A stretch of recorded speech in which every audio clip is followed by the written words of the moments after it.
Hello guys welcome back to my YouTube channel. So आज चाहिँ मैले तपाईँहरूको लागि जिटिओ टास्कहरूमा के हुन्छ भन्ने कुरा ल्याएको छु। र फर्स्टमा चाहिँ गाइज तपाईँहरूको जिटिओ चाहिँ तपाईँहरूको खरिपाटीमा हुन्छ, भक्तपुरमा छ।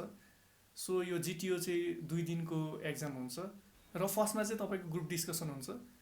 तपाईँहरूको एभ्री जिटिओ टास्कहरूमा 10जना टिम छुट्याइदिएको हुन्छ। एभ्री इन्डिभिजुअलहरूले आफ्नो मनसाय व्यक्त गर्न सक्छ त्यतिखेर। र त्यसपछि तपाईँहरूको ग्रुप डिस्कसन स्टार्ट हुन्छ।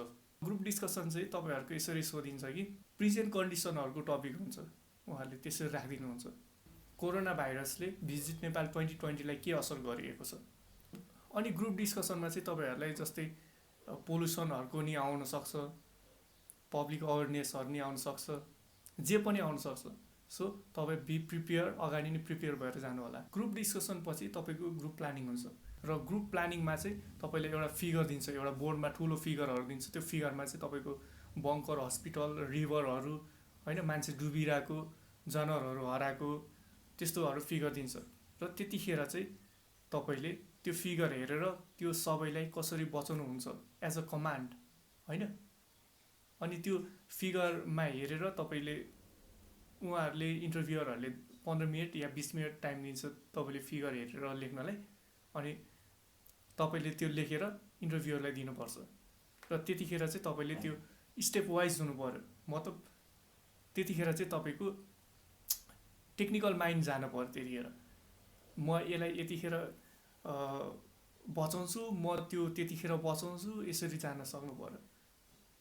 र तपाईँले आफ्नो टिमलाई डिभाइड गरेर कसरी एकैचोटि एउटै टाइममा कसरी बचाउन सक्नुहुन्छ। जस्तै उता मान्छे मर्न लागिरहेछ एक्सिडेन्ट भएर, यतातिर मेरो पर्स हराएको छ, तपाईँले मसँग 3जना साथी छ र यता गाडी छुट्न लाग्छ।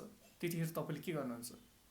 म एउटा साथीलाई पर्स खोज्न पठाउँछु, एउटा साथी यो हस्पिटलमा फोन गरेर एम्बुलेन्स फोन गर्न बोलाउँछु, र अर्को साथीले एकछिन बस वेट गर भनेर पठाउँछु। त्यसरी आफूले सिस्टमेटिकल्ली अगाडि बढ्न सक्नु पर्यो।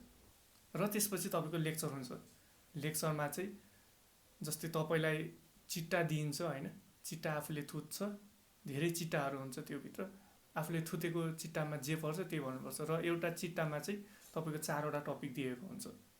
र त्यो टपिक नेपाल आर्मीकै बारेमा नि हुनसक्छ, पब्लिक अवेरनेसको बारेमा नि हुनसक्छ, सिभिल सर्भेन्टको बारेमा नि हुनसक्छ, पृथ्वीनारायण शाहको, क्रिस्टियानो रोनाल्डो, मेसी सबैको बारेमा हुनसक्छ।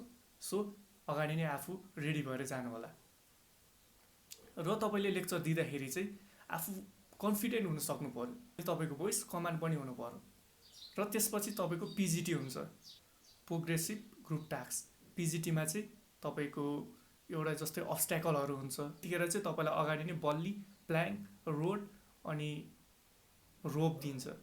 यो 4वटा कुराको सहायकले तपाईँ त्यो अब्स्ट्याकलहरू कसरी पार गर्नुहुन्छ त्यो पनि हेर्छ। त्यति पिजिटी गर्दाखेरि तपाईँले आफ्नो साथीहरूको नाम लिएर तोकेर नबोलाउनु होला, किनकि त्यतिखेर चेस्ट नम्बर दिएको हुन्छ।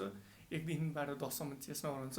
कसले बोलाउनु खोज्छ तपाईँले त्यो चेस्ट नम्बर, जस्तै म चेस्ट नम्बर 2लाई बोलाउँछु, chest number 2 can you come here please, यसरी इङ्ग्लिसमा आफूले बोल्न सक्नुहुन्छ। र त्यतिखेर आफूले पिजिटी गर्दाखेरि अब्जर्भरलाई नहेर्नु होला।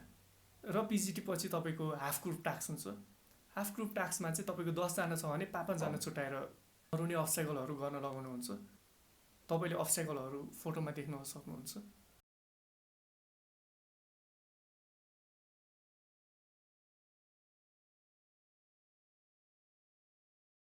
र एफजिटी पछि चाहिँ तपाईँको कमन टास्क हुन्छ।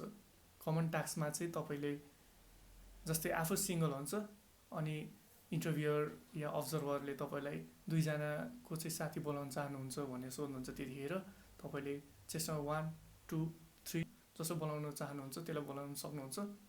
उहाँहरूले बोलाउने रिजन पनि सोध्नुहुन्छ। त्यतिखेर आफूले रिजन भन्नु सक्नु पऱ्यो। किनकि उहाँहरूले रिजन सोद्धाखेरि आफूले ऊ मेरो साथी हो, मिल्ने साथी हो, त्यही भएर म बोलाउँछु, उसलाई म अलिकति अगाडि बढाउन चाहन्छु भनेर आफूले बोल्नु भएन। त्यतिखेर रिजनेबल कुरा दिनु पऱ्यो।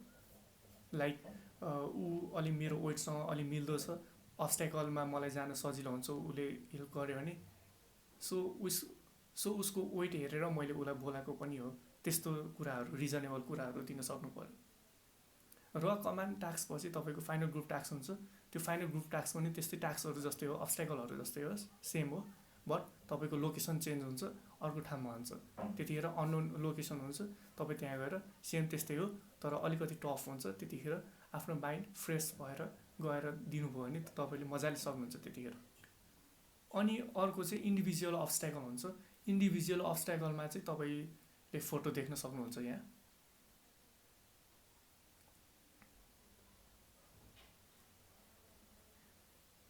र फाइनलमा चाहिँ तपाईँमा के हुनु पर्यो, उहाँहरूले तपाईँहरूबाट के खोज्नुहुन्छ?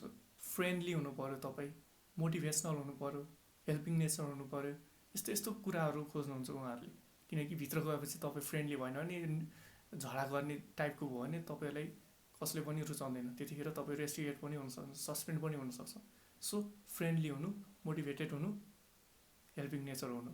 र तपाईँमा के हुनु भएन भने सर्ट टेम्पर हुनु भएन, अनि काम गर्दाखेरि चुप्पो लाएर बस्ने खालको हुनु भएन। अर्को तपाईँले रफ कुरा बोल्नु भएन। भित्र तपाईँ सिलेक्सन प्रोसेसमा हुनुहुन्छ र तपाईँले केही टास्कहरू गरिरहनु भएको छ भने त्यतिखेर तपाईँले रफ बोल्नुभयो भने त्यतिखेर तपाईँको धेरै नै नेगेटिभ मार्किङमा जान सक्छ। सो त्यतिखेर तपाईँ अलिक टेक्निकल माइन्ड बनाएर जानु होला। अनि फाइनलमा चाहिँ स्नेक रेस हुन्छ। तपाईँ स्नेक जस्तो एउटा रोप हुन्छ, त्यो रोप लिएर तपाईँहरूले अब्स्ट्याकलहरू पार गर्न सक्नु पर्यो। So guys, thank you for watching. Support my channel, give like, thumb and subscribe. Thank you.